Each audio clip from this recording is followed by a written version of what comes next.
Welcome, everyone. Thank you so much for joining me today. I'm Debra Eckerling, author of your goal guide and creator of the Deb Method for Goal Setting Simplified. You can't reach your goals on your own. You need your people. So every week I bring together some of my people to dive into this special topic. And today we are talking about podcast guesting. Great panel per usual. We have Mike Allton, and I'm trying to remember because Mike and I know each other through social media world. I honestly do not know the last time we had a conversation. So I'm just glad you're here. We can catch up, which is, one of the best reasons to host a show. We'll probably talk more about that as well. Anastasia Lipske, who I know we met through Innovation Women, didn't we? Yes. And Anastasia is a booking agent who keeps sending me awesome people. And every now and then we kind of have to put her face on camera. So glad to have you here. You. And we also have Jackie Lapin, who we have known of each other for years, but we just met, I think, a couple weeks ago through our mutual friend, Robbie Samuels. So really excited to have you in the conversation as well. Generally, unless it's on purpose, my guests don't know each other. And actually, Anastasia and Jackie do. Fair warning. But, every now and then it's kind of fun to mix things up. But again, talking podcast guesting, you both book people for podcasts. Mike has 5, 7, 12 podcasts, something like that. And Mike's show is also on. So you may be watching to this GoalChat Live or the replay, but the GoalChat podcast is on the Marketing Podcast Network along with several of Mike's shows. So shout out and thanks to Jason Falls, who runs the network and gave us a great opportunity to reconnect. Before we dive in, I would love for you all to, I was going to say introduce yourselves, but introduce yourselves better. So Mike, let's start with you. Welcome and thanks for being here. Thanks, Deb. It has been a while. I think our last time connecting was probably me hosting a presentation you were giving for an Agorapulse event, probably a year and a half ago, maybe. But I know I've been on your show a couple times, so thanks for having me back. Apparently, I must have said something right as a guest, and we'll find out. But I'm Mike Allton. I'm the head of strategic partnerships at Agorapulse. I've been working in social media and blogging about social media for over a decade, and in that time, I've done live shows, the live video thing back when Google Plus was a thing, Blab even. And in recent years, I started doing a lot more podcasts, obviously, as Deb mentioned. So I've been on both sides of the camera and the microphone, so to speak. And I believe so this show was born out of the pandemic, and I did one of your summits. Right. Maybe more than one that first year. So you've been with the Agorapulse people a while. So oh yeah, 6 years I've been with Agorapulse. And it sounds like they give you lots of free reign to just bring information to the world, which is, another huge part of goal setting. It's definitely a big part of what I do. Quarterly virtual summits. Our next one will be June of this year, 2024, an agency summit where we have, big brands like TikTok and LinkedIn and that sort of thing. Adobe participate in that event. And I do that kind of thing every quarter. Awesome. Well, glad that we have an opportunity to chat with you today on one of our favorite subjects, right? Anastasia, welcome. Glad to have you back on GoalChat. Thank you. It is such a pleasure. It's so nice because you are an amazing host that we've been blessed to work with. Very easy to work with. That's an important thing, So, and Jackie, she can attest to this as well. We spend a lot of time dealing with hosts in and out every day. And some are easier to work with than others. And you are great with your communication. And every one of my clients have always loved working with you. So thanks for that. And this opportunity to be here again. It's an interesting thing. Like the pandemic basically is where my part of this business in the podcast booking started. And in fact, Jackie and I go back years and years of knowing each other, although I'm not really sure how we even first met. But speakers is where I pretty much was starting in booking them. And my clientele in particular were the unpaid speakers, the marketing platform speakers who speak for free to grow their business. So it was a really unique business model. And I'm, booking them left and right. And then all of a sudden, March of 2020 comes along And all of my clients that were using this as a marketing tool, all of a sudden were grounded. They weren't able to use this powerful marketing tool, their voice. I lost everything. And I had the opportunity to either close my doors or embrace the pivot word of 2020 and start doing something different. And so I decided to dip my toes into the podcasting world and start booking podcasts for my clients who were unable to get out there. And the interesting thing is, even though they're all back to speaking again, everyone who said yes to doing podcast guesting is still podcast guesting, even though they're back on stage, they're going and speaking, they're using that as a marketing tool. They see the value in the guesting because it is very different than the speaking world. So now it's about 95% of my business is related to the podcasting aspect of it. And I love it because it's new. It's not new, but it's changing every day. It's like the wild, wild west here. And I find it incredibly exciting. It is really funny that you mentioned that, because I had an earlier version of this called the Guided Goals podcast, 2015, 2016. And I think was on like the second or third wave. So what are we on, like the fifth or seventh by now? I don't know. There's always an opportunity, or there's always value in finding opportunities to share what you love, share your message with the world. So Jackie, welcome. Great to have you here. I'm delighted to be here, Deb. I love your effervescence, and it really makes this a lot of fun. So who are you? Why are you here? What is the big deal with the podcasting? All right. So I come from the podcasting from two different directions.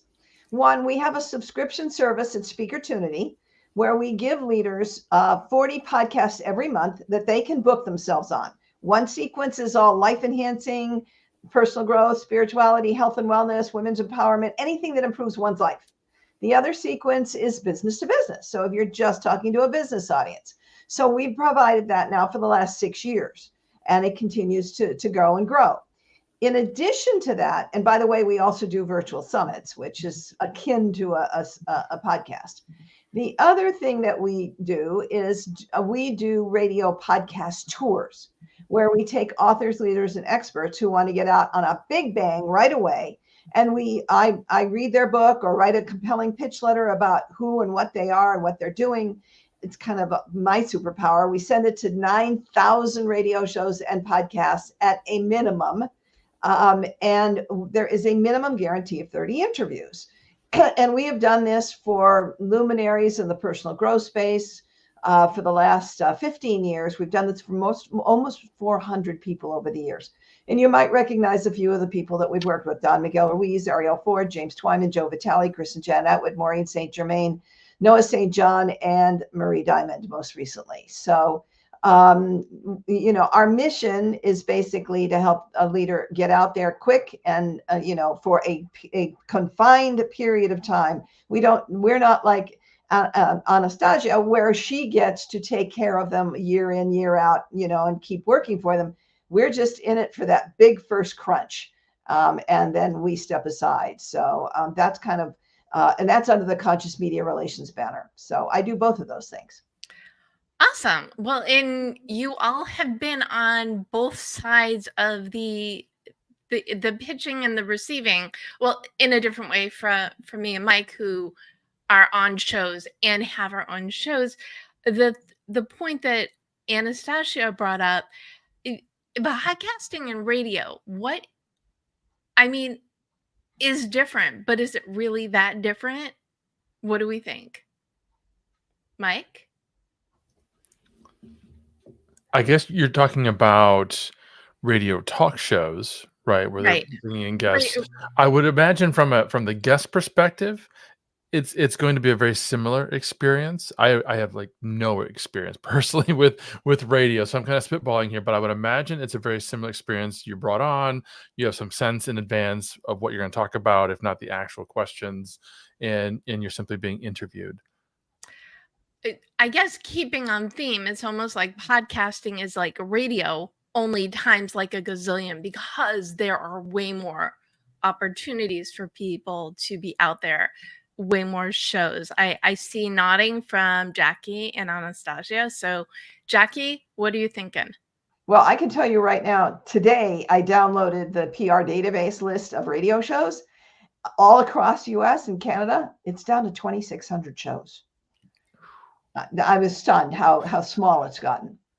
And you might find extra ones over at some of the PBS kinds of stations, public broadcasting. But I will tell you that the biggest difference is because today they've almost all gone to a podcast format in addition, because they're recording and then they're sending them over to podcast. But the biggest difference is the collaborative aspect of it. They're going to be asking you to promote, and you're going to be asking them to promote, and you get the visibility online in addition to what you would normally get from a radio show, which is one and done. There used to be also a time difference. The radio shows were maybe 5 to 10 minutes, and maybe that's still true of some of the morning shows and the news segments. But to a large extent, shows now have gone to 30 or 60-minute formats, and you really get as much opportunity to promote there as you did with podcasts. And Anastasia, thoughts on? Well, I'd like to actually switch gears just slightly in the sense that, first off, I don't have any experience with radio, so I can't directly answer that. But I was talking about the difference with speaking versus podcast guesting. And I'd love to just kind of toss something out there, because a lot of people don't realize some of the power that the guesting has in relationship to that. And so in the speaking world, you have a dedicated audience that usually is there specifically because if it's a conference, they're there to hear that topic. It's an affinity group. It's all doctors, it's HR professionals, it's mechanical engineers, whatever it might be. Those people are already kind of aligned with you, and you have this warmed up audience, if you will, because you are speaking to them. But there's no way to really capture what you shared. It is very rare that those things are ever recorded. And if they are, they certainly are not out there for public domain, because the conferences are selling tickets. They want people to buy a ticket next year to come to that event. They're not going to be putting it out there for people to be listening to. In the podcasting world, you have a broader range. Now, you may still have a podcast that's geared specifically to those engineering professionals or whatever it might be. It's still, though, a broader audience. And if they're listening to you, it's usually because they already are connected with that host and they want to hear whoever they're going to bring in, or they've discovered that show for the first time. But you have it recorded. So it's out there digitally. It's being shared digitally. The Google footprint is insane with podcast guesting, or the digital footprint, the Google juice, if you will, because it's all being shared. And the more it's shared, the better. The backlinks are incredible. The host wants you to share those episodes and backlink to them. So you have a lot more SEO opportunities, or search engine optimization for people who are not familiar with that.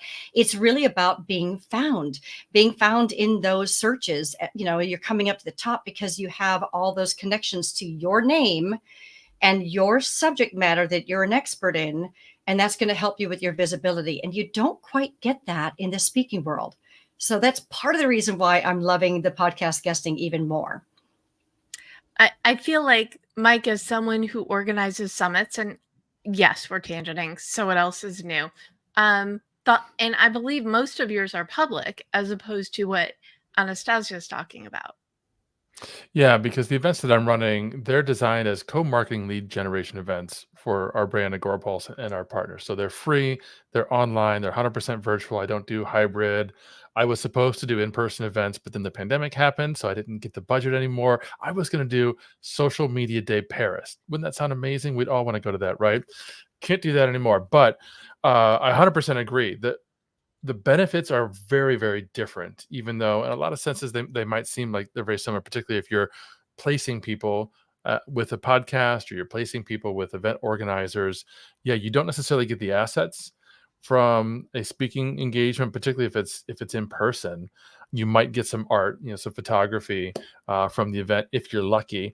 Most people have to bring their own photographer and their own videographer if they really want to get something out of that in-person experience. The benefit there is having that in-person speaking experience that you can put on your website, on your speaking page. Yeah, I spoke at such and such an event, which hopefully in your industry is a decent one.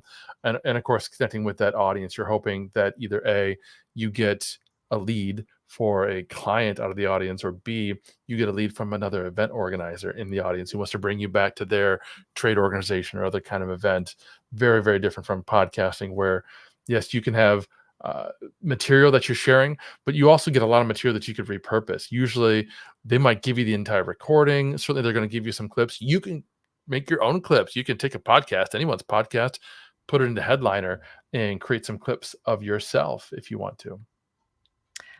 So podcast, speaking, they're all opportunities. And I feel like you all answer this question, but I'm going to just ask for the purposes of the short answer sake. What is the value of being a podcast guest? Jackie? The value of being a podcast guest is multiple, actually. One is SEO, but I think it's also a great starter for somebody who wants to get on stages. If you give the host 20 questions, which you should do, and you make it the roadmap to your signature speech where you want to take people in that interview, by the time that you've delivered it 50, 60, 70 times on a podcast, maybe even 30, you're going to be so much better when you step onto a stage because you've built your confidence. You know where your sound bites are. You know your material. You know what the order is. And if you're at all intimidated by this, podcasting will get you to the place where you're comfortable with your ability to deliver the material and confident in your ability to motivate people to action. That's when you should, the real benefit. And the confidence, the excitement, the enthusiasm, it is something that definitely grows the more that you talk about, for sure. What do you think, Anastasia? I could talk for hours on the benefits. I will say straight up, you can get clients. I have gotten clients. I have clients that heard me on a podcast and they reached out and I'm now working with them. I think one of the nice things about it is that it's this way that a person can get a sense for who you are and what you're about. This casual conversation is very different than a prepared presentation. People can really feel into whether they resonate with you or not. There might be someone listening right now to all of us. Hello to anyone who is here, whether you be live or you're hearing this 3 years after the fact. You either are or are not going to really resonate with how I sound or how Jackie sounds or how Deb sounds or even how Mike sounds. And that's one of the things that you don't get in a lot of other platforms really that you're sharing your message with. So it's that connection and being able to understand in a very safe way. You're hearing this or maybe watching it, but most often it's the audio that people are paying attention to while they're driving, on their commute, while they're walking their dog, something like that. And so it's this safe space that we get to come into their ears and share our passion and hopefully inspire them. And there may be people that are going to resonate and they're going to want to work with us just because they like the way that we groove. I mean, because you can sense that. So I think that that's probably the biggest part of it for me. And then, of course, Mike was starting to attest to this. The repurposing of content can be incredibly valuable. So. Awesome. Okay, Mike. You want to add to the benefits absolutely list? Yeah, to build on what Anastasia was saying, because the power of voice communication is incredible for developing relationships. So absolutely, to your point, you can use a podcast platform, particularly a video podcast platform, right, to connect with other people who are listening and have that one-to-many connection where you're developing relationships, whether they're potential clients, potential followers, other kinds of partnerships.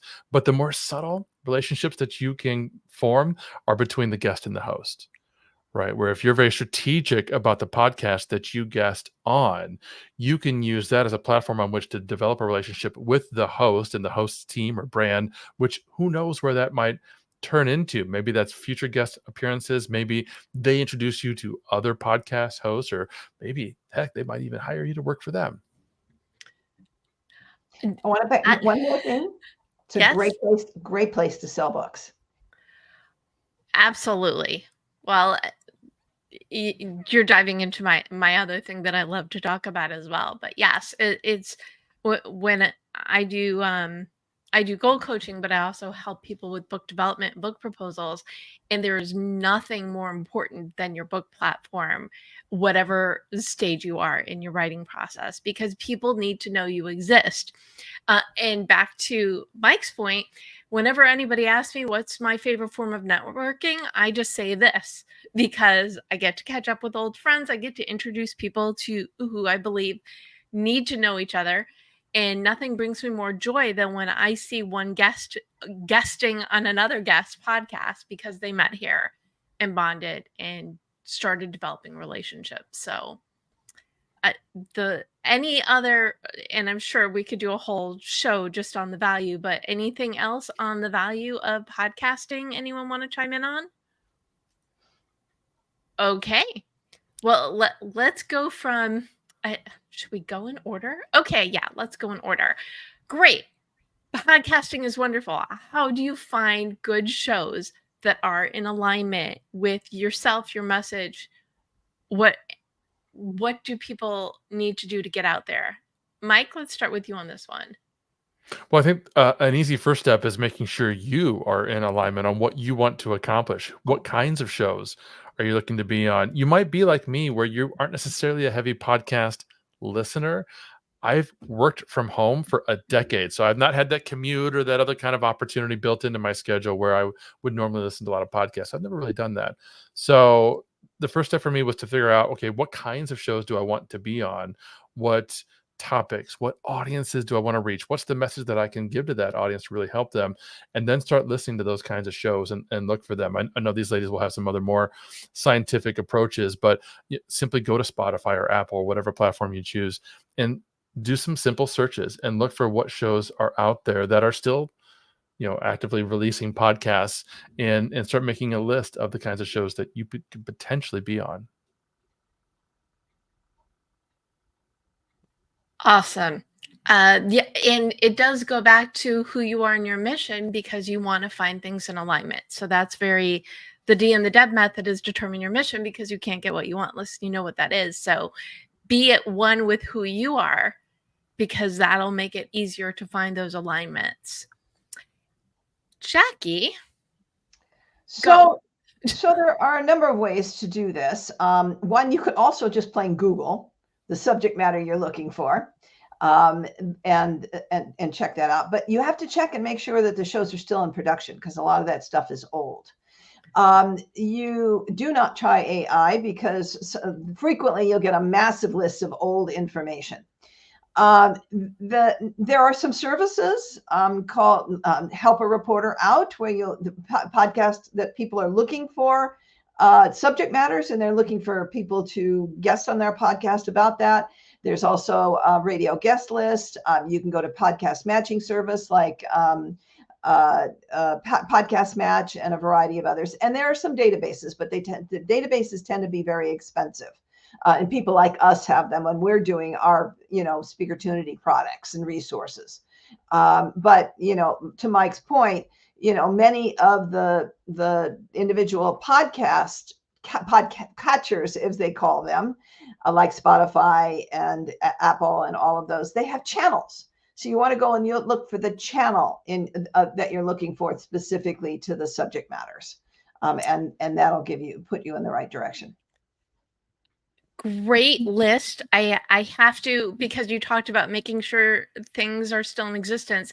Hero, Help a Reporter Out, is now called Hero. It's a Help Every Reporter. So Hero was being run, Peter Shankman started it out, and it was being run by another company, and they sunsetted it. And about 2 days later, Peter Shankman relaunched it as Hero, Help Every Reporter Out. And it's good for really any kind of press. I use it from both sides because I'm a freelance writer, but also I like to look through it to find things that aren't just podcasts, but to get who you are out there. So thank you for mentioning it, because it's, like I said, I use it for both sides. Very valuable. Yes, and thanks, Jen Jones. Donatelli's watching. Harrow is now connectively, and apparently Peter was getting a lot of comments that a Harrow as connectively was not nearly as good as Harrow when it was in Essence, which is why he started the new service. Anastasia, what about you? What other ways do you recommend people find shows to be on? Well, after you have clarity on who your ultimate listener is, that avatar that you're looking for, and there's, again, I could share a lot about this, but I kind of want to toss out some tactical, practical tips, because one of the sites that I use for searching is listennote.com. And you can use them a certain amount of times per day without having to pay, and then they cut you off. And that's okay. I get it. That is a place that you can do a lot of searching once you have an idea as to what you want. Who are your people that you are called to serve, and having clarity around that. But I always then go to Apple Podcasts. And what I love about looking at a show on Apple Podcasts, so if you're looking, you could do a Google search and just say Apple Podcasts, or you have a general idea as to what you're looking for. When you're looking at that Apple Podcast page, on that first page, right off the bat, you can see when the most recent episode was. Okay, so that cuts out everybody who is a dead show, and that's a lot of them. Secondly, do they have guests?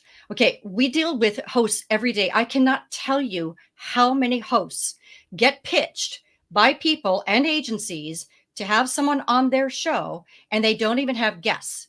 I get pitched for my most excellent show and how great it is, and here's my client.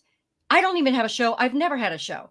So those are people who are not doing their due diligence. So please, for the love of all things holy, people, please do your due diligence. Look at the show, make sure that it's active, make sure that they have guests. And the nice thing is, Apple will list the 10 most recent episodes. You'll have the title. It'll have 3 lines of text that gives you a summary of what that individual episode is. So you can look at the previous guests and get a sense for whether you're a good fit or not. Are you even in alignment with what they're talking about? You also can see if a show is really inconsistent. You know, if they just randomly every once in a while have an episode, or maybe they only have an episode once a month or every 2 months, the likelihood of you getting approved is very slim when you consider maybe they only have 12 spots a year. On the left-hand side, they have a brief description of the show. So those key things you can look at right off the bat. And you can also see ratings and reviews, which don't matter to Apple. Apple doesn't care about ratings and reviews with how they determine what a good show is, but people sure do. So you get to look at those. Little caveat, make sure you're looking at the Apple Podcasts in your own country. So you will see a /US/ in the middle of the URL for Apple Podcasts if it's the US, GB for Great Britain, IE for Ireland. It does make a difference in what Apple show podcast page you're looking at. So just be careful of that when you're doing that. So just a few little tips I wanted to toss out there. Due diligence. I love those. And I'll give you a good example too. So every month I host a mixer for potential guests, because I do a panel show. I need to know, make sure everybody plays well with others, and really get what the best topic is to put them into a show. And every now and then I'll get an email that says, well, I've been on all these things, so why don't you just book me? And guess what? I don't care. I mean, I do care. Maybe if it was an actual known quantity, someone who I'd met along the way, fine. It's still someone I know. But I think the point I'm adding is, if you get the rules from the host, don't sass back at them. You know, be respectful of the way that they cast their show, because they will have long memories. Oh my gosh. Yes. Yes. I mean, be nice, be kind, just be smart. Get the host what they need, what they ask for, be respectful. Y'all are spending a lot of time and money to create these platforms for the rest of us to get on and share our message. And people need to remember that. It's really, how can I bless the host and their listeners? It's not about me. It's not about what I get out of it. Can I be of value to all of you? That's the most important thing. So it's shocking that that happens, and I know it happens often, and I'm sorry that you have to go through that. I am tough. I am strong. They just don't get to be on my show. And Good for you. And you answered the next question, which is, what does it take to be a good podcast guest? So is there anything else beyond? I mean, obviously you want to be smart, be kind, but I also believe it's like a win-win-win. So you want to be good for yourself, the host, but also the audience, because it is about providing that value. So what does it take? Do you want to add to your answer, Anastasia, or should we see what Jackie and Mike have to say? Let me see what they've got to say. Then I could talk till the cows come home. So I'm going to zip it and let the two of them talk, and then I might add a wee bit afterwards. Sounds good. So Jackie, what do you think? What does it take to be a good podcast guest? I think one of the most important things is having a great media kit. And because all these hosts are going to say, well, please send me this, please send me this, please send me this. And if you're ahead of the game and you get it to them, you don't send it to them before they booked you. But once they booked you, if you get them a great media kit, now this is what it should consist of: a main release on what it is that you're talking about. What is the subject matter? What is the content you're going to deliver? The second part of that is a full bio on you. And this is the same ones we do for our radio podcast tours, because we believe that the host really needs to get a sense of who you are, not a 2-paragraph bio. Who are you? How did you get here? What was this all about? What motivated you? The next part of that should be an on-air introduction, 4 paragraphs that they read when you come on the air. Don't make them stretch and figure it out, because they'll get it wrong. The next one is 20 questions that you want to be asked in the order you want to be asked them. In the old days of radio, 10 was enough. When you're on for an hour, you need 20 questions. And it should be in the order you want to be asked. It's a roadmap to where you want to take the audience. The last part, and what we do, is what we call the Learn More page. And this is in bullet point, how the public can engage with you. You have a book. Where do you find it? You have a coaching program. You have a free gift. You have some other kind of e-course or upsell. And then you have your social media links and your website. And if you put that all into the package, the only other thing you have to send them is a headshot. First of all, that's awesome. Second of all, do not send that to me for my show, because I do, as I said before, I do things a little bit differently. But for one-on-one shows, absolutely, because you want to give them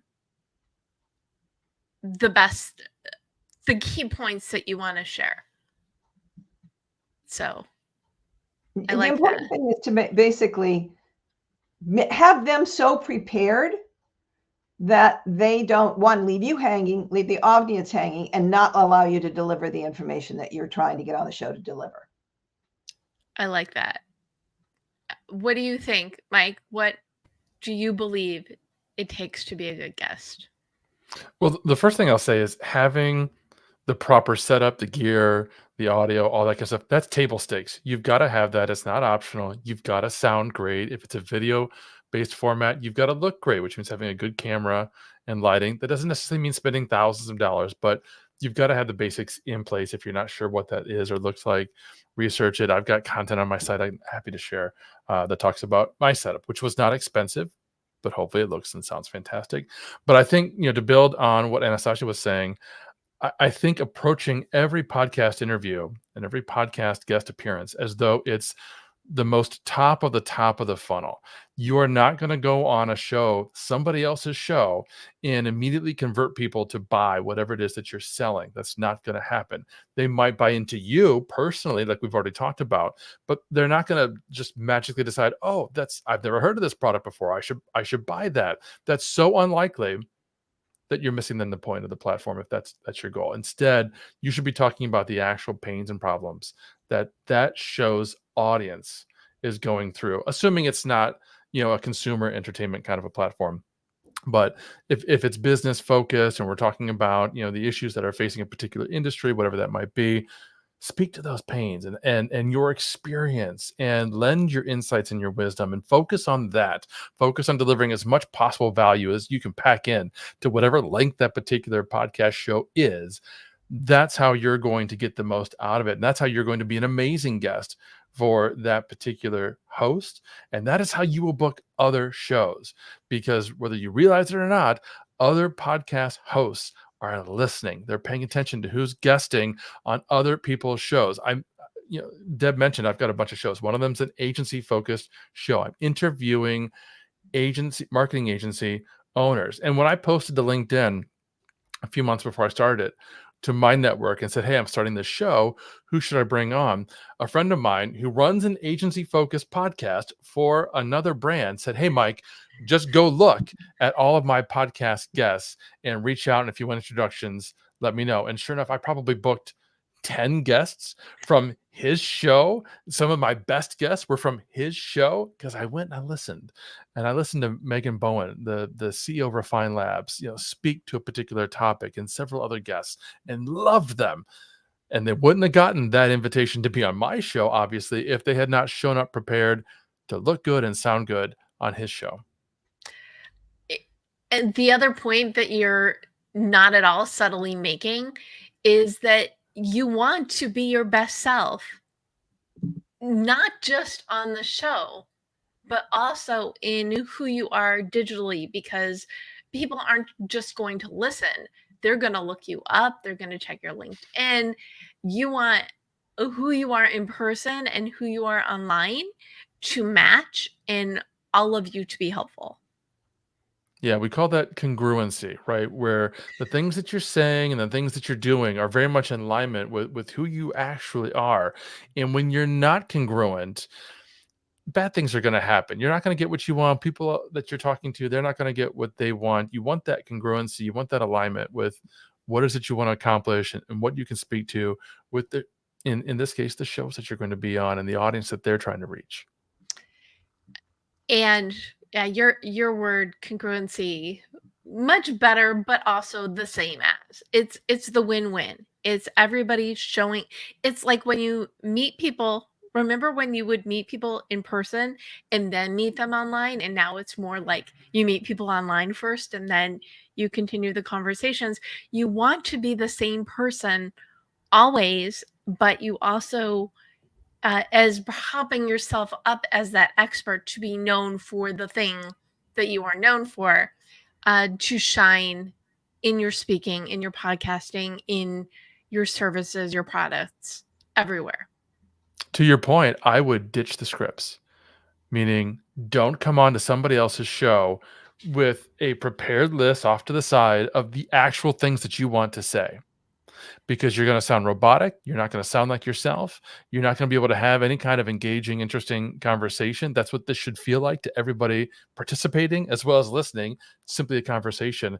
And if you are reading about the things that you want to say, it's not going to come off well at all. That's another thing. Every now and then people are like, what are you going to ask me? Or what are you going to ask when I'm on GoalChat, Deb? And I'm like, well, show up. People can be pretty much guaranteed I'm going to ask, what is the value of this and how do you do it? But beyond that, we just kind of go with the flow. I mean, I never would have scripted, let's talk about the difference between podcasting and speaking, but fair point. It's an important part of the conversation. Anastasia, you want to add more things? I do. Yes, I do. So share the episodes, get visibility for the host and you in the long run. The hosts, so again, I get their ear. I get to hear their pain. Host ghosting is a real thing. That's when people who they just basically show up, they do their thing, and they never hear from them again. It's like a wham, bam, thank you, ma'am. That's it. This is relationship marketing. And Mike was talking about this. Like when you develop that relationship with that host, not only might they be your client, but they become your best fan. They all talk to each other too. Just like Jackie and I know, event planners all talk to each other as well. Don't ever be the diva speaker, because they will tell each other about you. You want to be the person that when they're at PodFest and they're sitting around having a cocktail, they're saying, tell me the worst nightmare client you've ever had. You don't want to be that person. You want to be the one that's saying, hey, who's the best, guest you've ever had? Share socially, give acknowledgement to that host, tag them. People, something that you need to know, just a little handy dandy tip here, and a lot of people don't realize this, on LinkedIn. Now, that's the only social sandbox I play in. I can't speak to the others. But on LinkedIn, if you use a third-party platform to pre-schedule a post, you cannot tag anyone. Now, if you don't tag the host, they won't know that you shared it, and therefore they can't engage. I'm going to say that to the host too. To anyone who's a host, if you've got a VA that's helping you and they're pre-scheduling your post on LinkedIn, they either have to go back after it airs, it actually shows up, and then add the tags, or just schedule it directly through LinkedIn to begin with. But if you don't tag someone, they won't know. Now, if you get tagged, pay attention to your notifications on LinkedIn every day. If you are tagged, make sure that you go in and you engage. Don't just like it. Say something, at least 5 words. I've made great connections with people just because they saw me responding to someone else's post. We all get, like all 4 of us right now. In fact, I've taken some screenshots. I hope you don't mind, but we are here for visibility. I will share them. We're going to be sharing it after it airs. It's live right now, but we get to tag each other and engage with each other. And then all of our own people get to see everybody else. And that's the power of social media. That's the power of this digital landscape that we're in. That's so important. And give shout outs to the host all the time. Thank them. Tell people, like, this is coming out. Meanwhile, while we're waiting for it to air, why don't you go give this show a listen? And after you've listened, do this host, a solid and give them a rating and review. Like, these are the things that we can do to really get people to pay attention to that host. Again, it comes back to blessing. Just how can I bless that host? I want more people to know about the show. And guess what? That benefits me. I'll just add on to that. We're back to the triple wins, right? Yeah. I'll just add on to that. If you're listening, and this is a strategy that you want to employ for yourself, right? You want to become known. And so you've decided for yourself that you want to be on multiple podcast shows in your niche. Make it a habit, because I love that you mentioned LinkedIn, Anastasia. Make it a habit to leave LinkedIn recommendations for the hosts as you're going through that. Not only is it going to, they're going to appreciate it, they're going to look good. Most of them will reciprocate. And now you'll start to accrue a library of recommendations on your LinkedIn, which you can repurpose elsewhere. Past hosts talking about what a great guest and how much value you showed on their show. Little subtle tip that you can use. And speakers, if you're listening to this, this is a fantastic thing for you to do too. Leave recommendations for event organizers. Yes. And yes. In your speaker sheets, you get to use those quotes in your speaker sheets. You get to use those in your podcast introductory sheets. You can use them in your media kit, in your proposal pitch letters. Testimonials are so valuable. Deb mentioned that I host virtual summits. That's something I started to do with my virtual summits in the past. As time permits, I'll drop recommendations for the speakers for my virtual summits, so they would reciprocate, and my partners that are co-marketing my events would reciprocate. So I've been able to use those quotes from other brands about how I organize these virtual events in the kits that I put together for future partners. It's a fantastic tactic that, if you think about it and you start to employ it in different ways throughout your business, it will pay so many dividends down the road. As a podcast host, we love nothing more than ratings and reviews, because that's the more and even recommendations. Usually after I do my meet and greets, I will get 1 or 2 intros from someone who's been at the meet and greet. So if you're not only good at being you, But if you're one of those connectors, if you're good at making recommendations, then you're also going to make that host stay. So compliments, recommendations, engagement, and I'm going to underline and highlight the sharing, because what I do is so we're live right now on Facebook, LinkedIn, and YouTube. I am live every Monday at 4 p.m. Pacific. Then on Tuesday, it goes out as a podcast. It goes out as a blog post if you go to the debmethod.com/blog.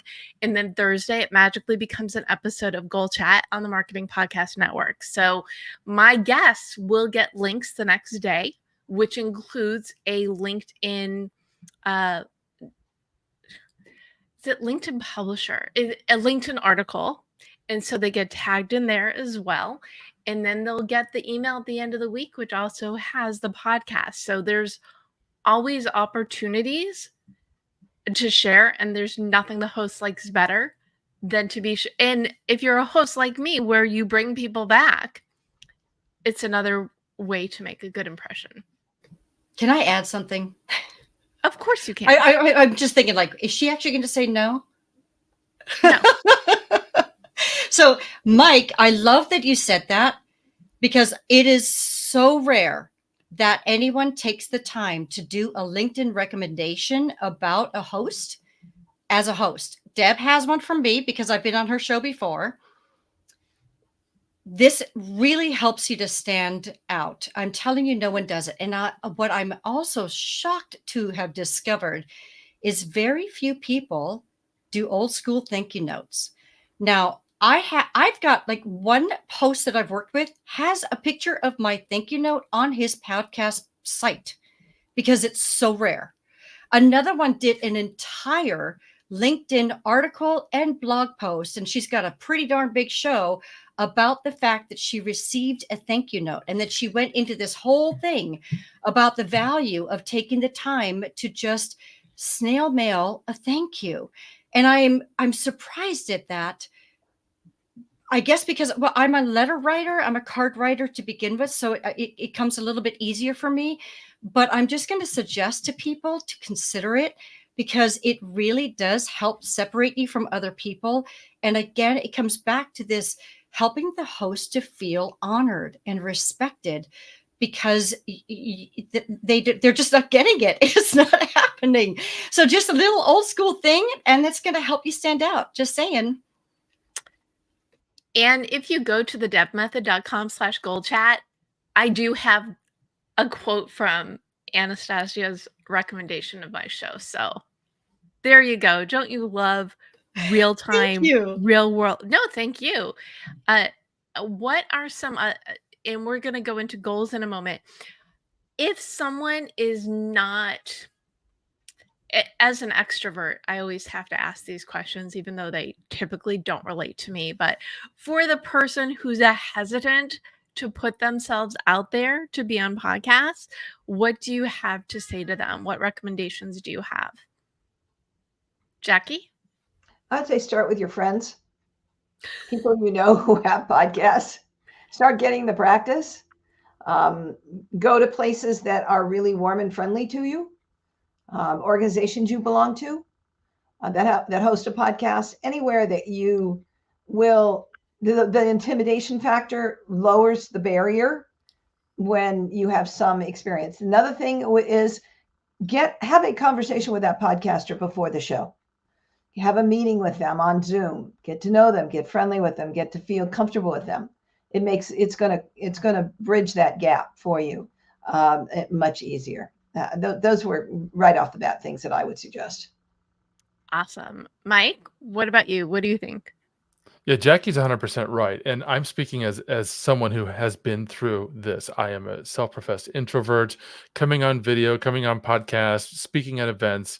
These are not things that I willingly raise my hand and want to do, but I know the power of them. I know the benefits, everything we talked about at the outset of the show. So Jackie's right. Having that familiarity with the platform, the host, the environment, the audience will help you. So take that time to listen to the show, to get to know the host a little bit. Come on a video call, like she said, and develop a little more rapport, and have some specific questions in mind that are there to build the rapport, to build the relationship. In my case, for instance, I always ask people, where are they from? Uh, I want to know what city, what state, what country, and this is as the host. I'm doing this because I want them to feel comfortable.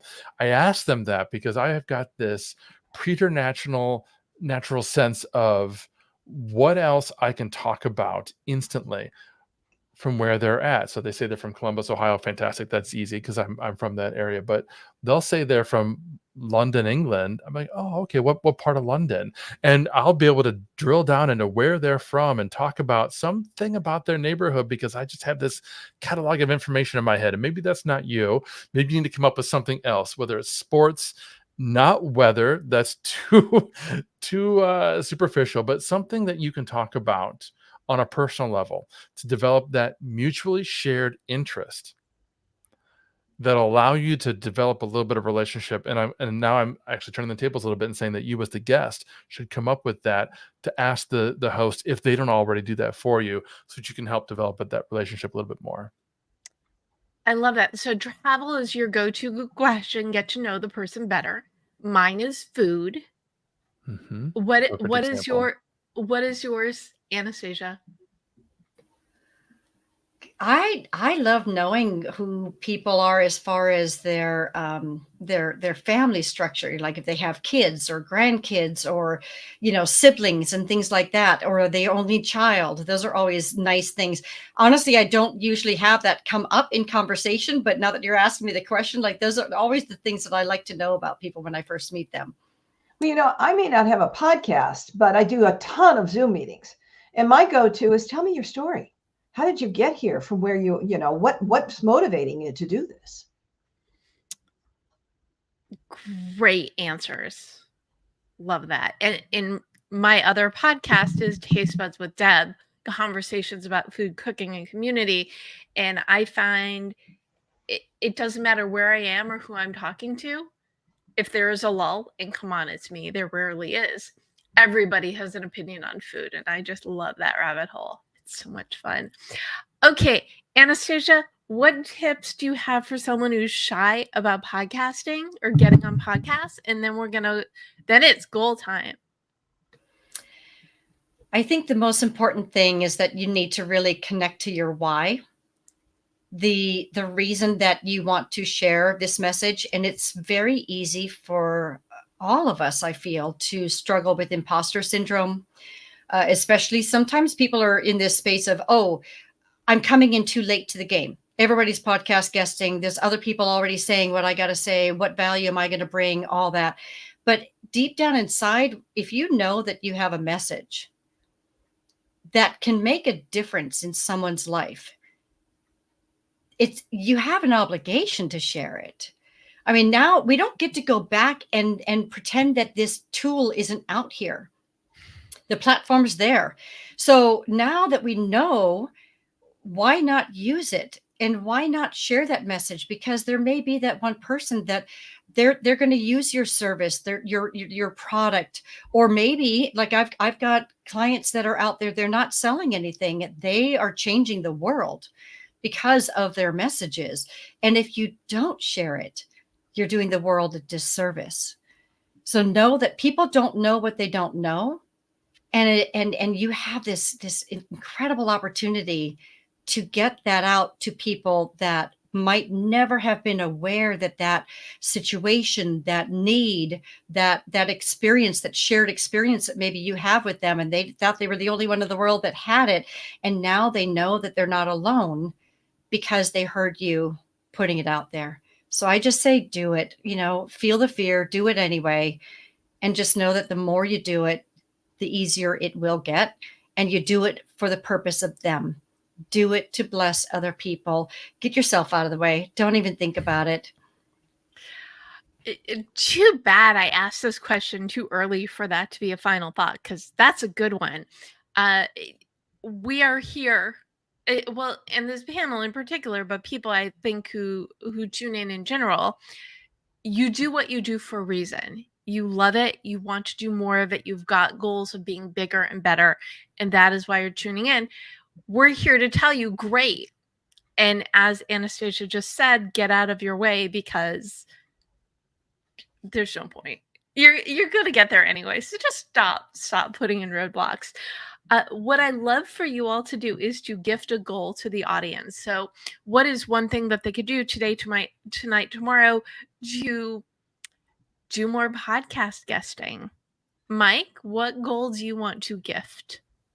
I think within the next week, carve out the time to repurpose a segment from at least one past episode. So this obviously, unfortunately, excludes anybody who has not yet done even a single podcast interview. But if you've done at least one, find it and repurpose a clip out of it. Maybe the host gave you the raw materials. I know that's something I do when my podcast publish. I give them a Google Drive folder link that has all the original files, any clips.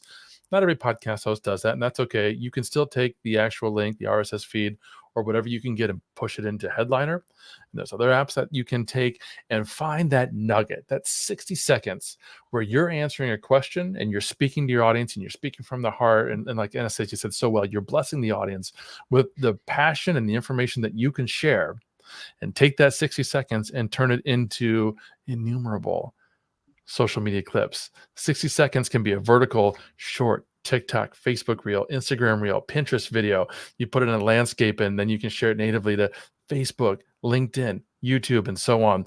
And you are allowing your audience to see that you have something to say. You've got value to share, and you're doing it in a medium that other hosts can potentially see and want to bring you on their show to share more. I love that. So you're like gifting everybody. You're gifting like the host who had you on, but also giving other people an opportunity to discover you, whether they are a podcast host or a potential client. So great. Love it. Anastasia, what goal would you like to gift? I'm going to suggest that anyone who is hearing us right now, that you reach out to if you're doing this for business, reach out to your existing clients as well as people that you're fully aligned with, and ask them what shows they listen to that they feel that you might be a good fit for. But also be thinking about people that you know of that are podcast guesting, and those people are in front of the same type of people you want to get in front of. It may be because you have a similar business, or it may be that you're adjacent to them and you're still speaking to the same people. So let's say Jackie and I, we're both booking agents, right? We both do guesting. So if I was striking out and not knowing what shows might be a good fit, I might just go in like listennotes.com. I can go in there, put in with quotes, Jackie Lapin, and do a search and see all the episodes that she has been on with other shows. First off, that tells you right off the bat they have guests. So that helps narrow that down right away. But then you look at that show and see if you're in alignment. We, in our searching, often use other people to create a hit list because we just find what shows they've been on, and then we can approach them. So in this next week, reach out to the people that you know, especially clients, find out shows that they've been on or that they recommend that you are aligned with. Okay, not the gardening or the UFO shows, ones that you can speak on about your topic. Make sure you're clear, got to be specific. And then think about those people that you are adjacent to or in alignment with, and put their names on a list so you can start your research 1 week from now and literally find where they've been and start approaching those shows as well. I love such great homework. And especially for people who do not have as much time to listen to, it's a great way to get the recommendations, but it's also a really good way to remind people that you exist just by asking them a question, and it could have other benefits. Jackie, what goal are you gifting? So the worst thing that most people do is they assume that they will find time in their schedule to do this. I guarantee you they will not, because everything else will take precedent. So you need to book 3 hours of your time every single week and dedicate that to writing your proposal letter, writing your media kit, finding the leads that you want to go after, the podcast leads, reaching out, doing the follow-up, do all of the things you need to do to get booked. But if you don't carve that time out as if you were having a meeting with somebody else, the time is going to slip away and you're going to be turning around going, well, why didn't I get any bookings this week or this month? It's got to be a dedicated, committed time frame. You're definitely speaking my language on this one, because this is the big thing that I talk about with goal setting. You don't necessarily have to spend all the time in the world to work towards your goals, but you do need to spend time working towards your goals. So to do it in a way, make it an appointment and gift yourself the time like you are your own client, so you can bless other people with your gifts and also make the host's lives easier by saying, hey, I'm here, I want to help. So now we're up to like quadruple or so wins. So really important to dedicate the time. And even if you can only do a little, do the little. It will add up down the line. Wonderful conversation today. Where can people learn more about you? Mike? So I work for Agorapulse. It's agorapulse.com. I also have my own site, thesocialmediahat.com. That's the best place to go if you want to learn more about me. If you want to connect with me, you'll find all my socials and contact forms and everything is on the Social Media Hat. Fantastic. And Jackie, where can people learn more about you? 2 different places: Conscious Media Relations, which is where you'll discover the podcast radio tour. The other is SpeakerTunity, where you'll find podcast opportunities and also speaking opportunities. And you can always reach out to me at jackie@jackielapin.com. Excellent. And Anastasia?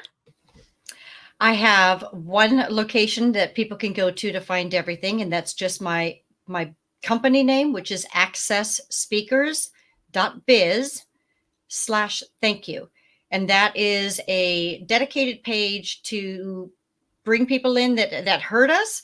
And in there, they can sign up for my opt-in. To be completely honest, I'm changing.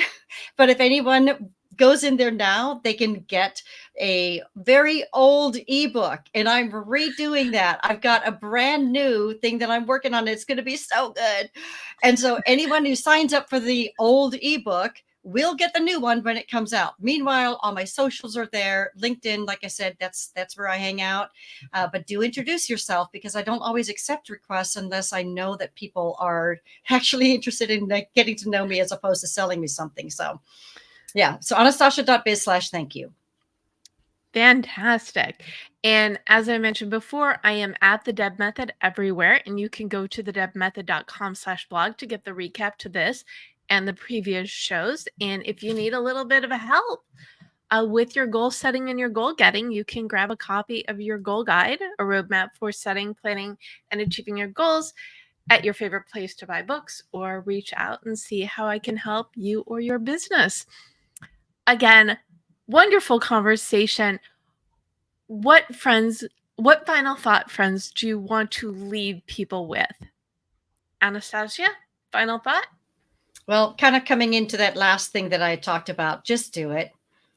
If you've got a message, just do it. Don't hold back, because the world will be blessed when you have that opportunity to share your passion, your expertise, and whatever else it is that you feel you are ready to gift the world with. Awesome. Jackie, final So you are, as Anastasia says, a blessing to the world. As such, you have something to deliver. It behooves you to deliver it consistently, because you should be enriched for the knowledge that you have and that you know.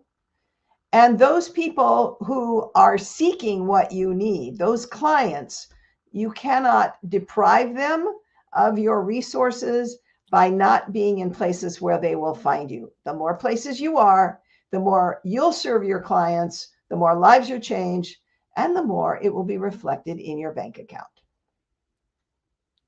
Really good points. Thank you for that, Jackie. And Mike, final thought to you. I just want to actually shine a light on something that Anastasia did and didn't say. As a guest on this show, when asked where we could go to find out more about her, she delivered a very specific landing page and URL that was for this purpose. So we could do a whole show just about on, strategies and that sort of things. But the idea here is if you're going to be on shows, have that specific one CTA that you're going to deliver over and over and over again. And I just love the idea of having a unique CTA, call to action, a specific link that you're going to share just in this kind of environment. I literally wrote a note to make that for myself. So thank you for sharing that, Anastasia. The magic of the panel show, because you will never know who you will meet and what you will learn.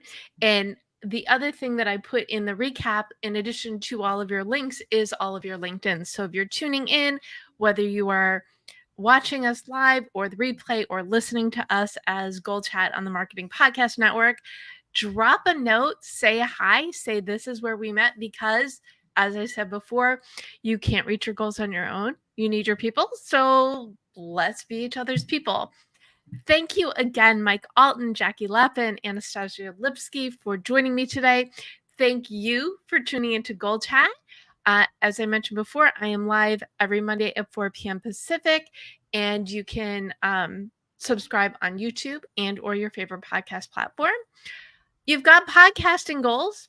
Good for you. So go on out there and go for it. We believe in you, and we know you can do it.